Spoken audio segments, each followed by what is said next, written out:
I ain't gotta prove nothing to nobody else.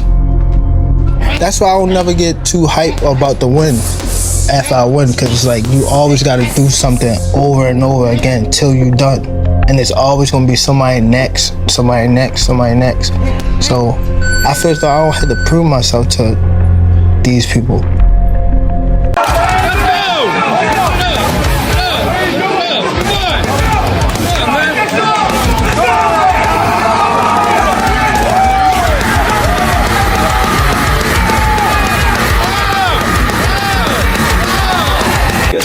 You know what I'm saying?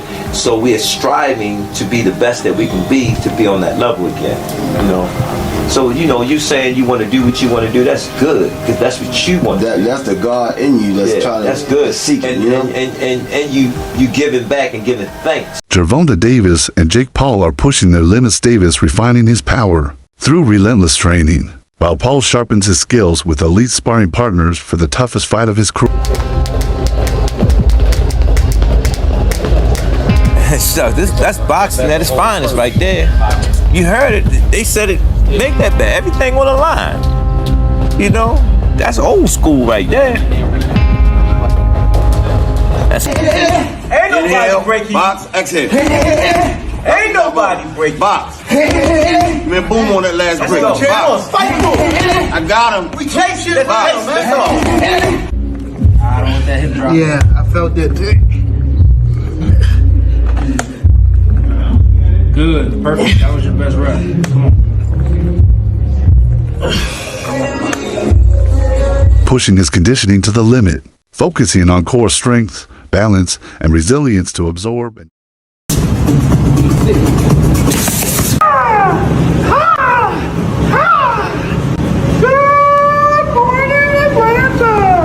just so much stuff. And man, Kenny was sitting there talking about, and the majority of it is when he was little.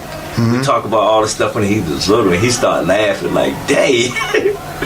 When I get by myself, I always try to like think about like back in the day stuff. Yeah. But we can tell. I just noticed that just now, me talking about it. But when I get by myself, I be trying. No, we can tell. When I listen to your interview, I like listening to your interviews that you do, and I can tell when you reflect back on certain things. Yeah. You can see it. You can see it. That's when I think you at your peace. And you start reflecting back and you talking about when he say something that we told him a long time ago. And I said, damn, we like, damn, he did remember that. Yeah, he remember that shit. Yeah. I see Brody been calling you a little bit.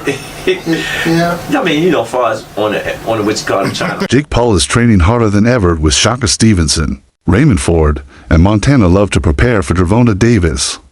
I don't like the fight, but as a coach, I think it's a good move for Tank Davis. I mean, I think I've seen too many kids go out of this sport with not a cent in their pocket.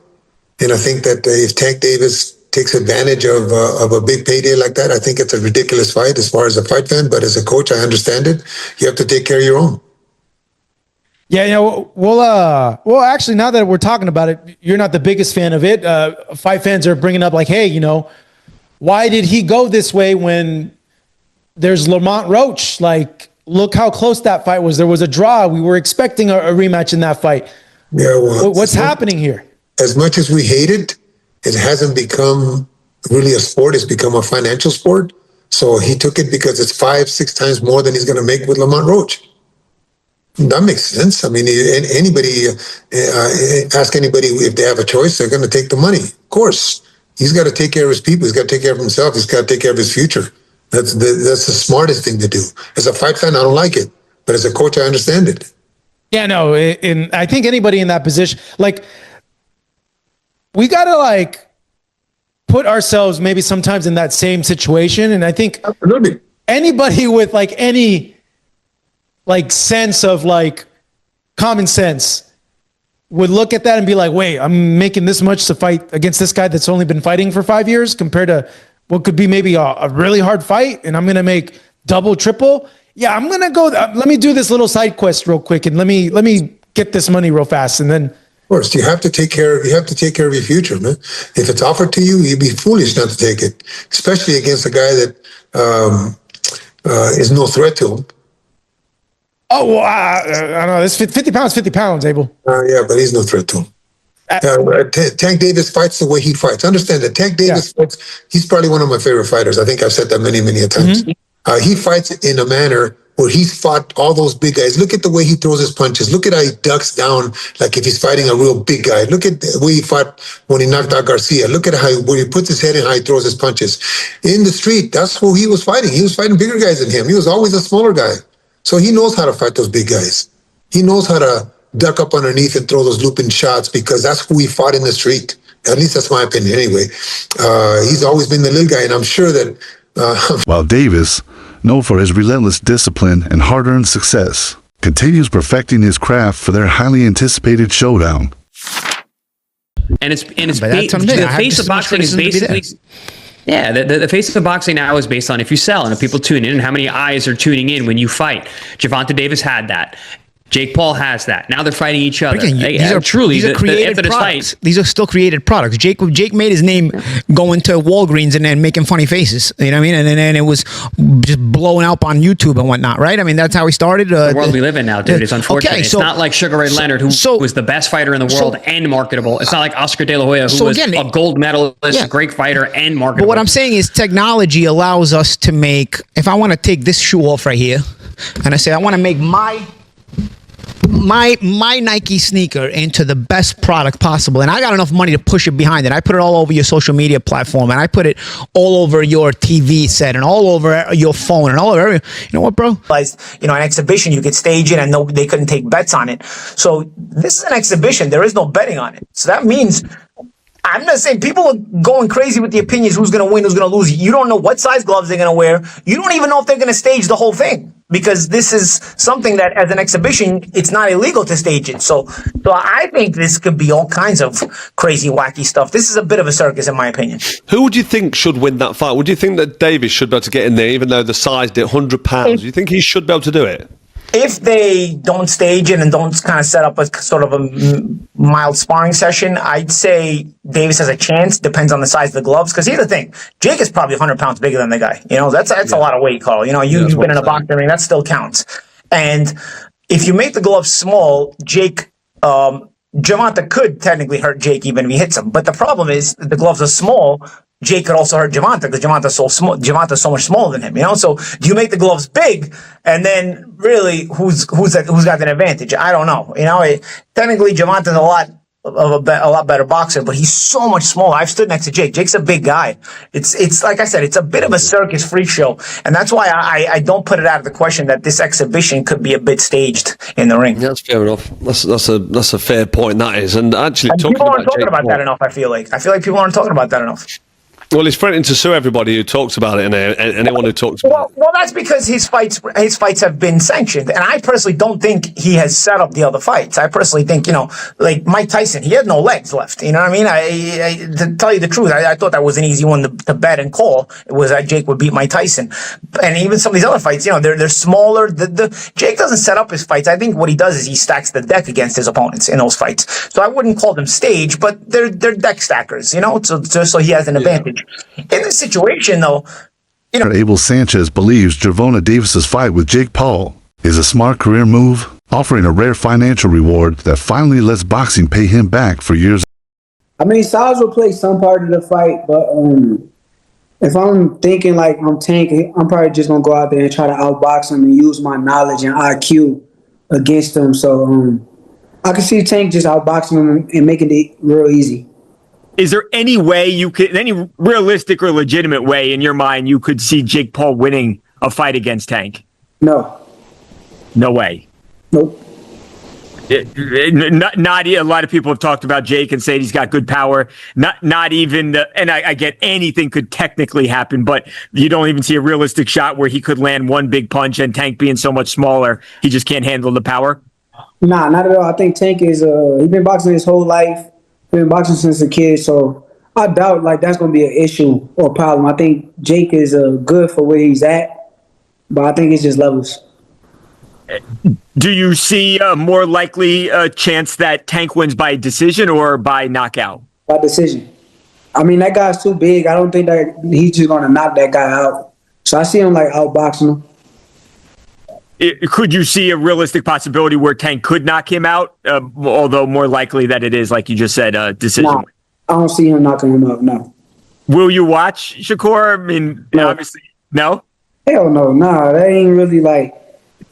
I mean, like I said, here's the thing. Like I got two sides of me when it comes down to. I got a business side, then I got a competitor side, and from the competitive aspect, Chris Algieri believes Gervonta Davis embodies boxing's new era, combining elite skill, star power. Lightweight champion Gervonta Davis, who's unbeaten in 31 professional contests, takes on the self-proclaimed problem child Jake Paul, one of the most influential and marketable global personalities. Paul and Davis square off in Miami after doubts around the fight being sanctioned in Georgia triggered a change in venue. Neither fighter can weigh more than 195 pounds. The weight is perhaps the most surprising factor.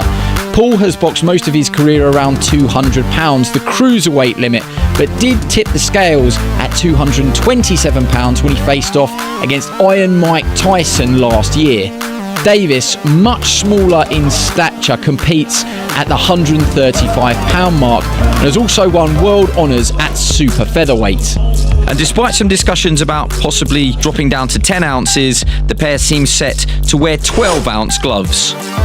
And in terms of distance, despite the exhibition tag, the fight will play out over 10 3-minute rounds with 3 scoring judges at ringside, but the result will not be officially recorded. Frock and Paulie. Malik Naji agreed Jake Paul's fights often favor him with size and rule advantages, but believed Gervonta Davis' superior boxing skill could still dominate. Like that, but I don't know. What's your just take on the whole thing? I'm not very interested. That doesn't excite me. I know it's going to do really good numbers. I know they're making a lot of money, which is good for them, good for Tank, because in boxing that's what everybody looks for. I think is, you know, the good thing is they announced it as an exhibition, which is, I'm okay with it. You know, everybody does it. Mayweather has done it. Ali did it. You know, the only thing, my personal opinion is Tank. You know, they all did it when they had already accomplished so much. They already did so much. Mayweather did everything in boxing and accomplished everything. Muhammad Ali did the same, and many others that have done it. I think Tank never gave us the fights that we really wanted. Never really gave us those challenges. He never really challenged himself. He didn't give Rhodes that rematch, which he should have. You know, Mayweather did it when he had a hard time with Maidana and Castillo. Right away, he did the rematches to prove everybody wrong, and look at what he did. He beat them clearly. So Tank should have done the same. He didn't. That I could criticize, but then at the end also, if you're making 30 to 50 million, I don't even know what he's making to fight, to have an exhibition against just Jake Paul, I would have asked. I would do the same. No one would say no to that. Right? If I had one of my fighters get an offer to fight a big celebrity, a big YouTuber for $20-30 million, I would probably do the same. So I don't blame him. You know, it's boxing. At the end of his career, 20 years from now, nobody's gonna care how many belts.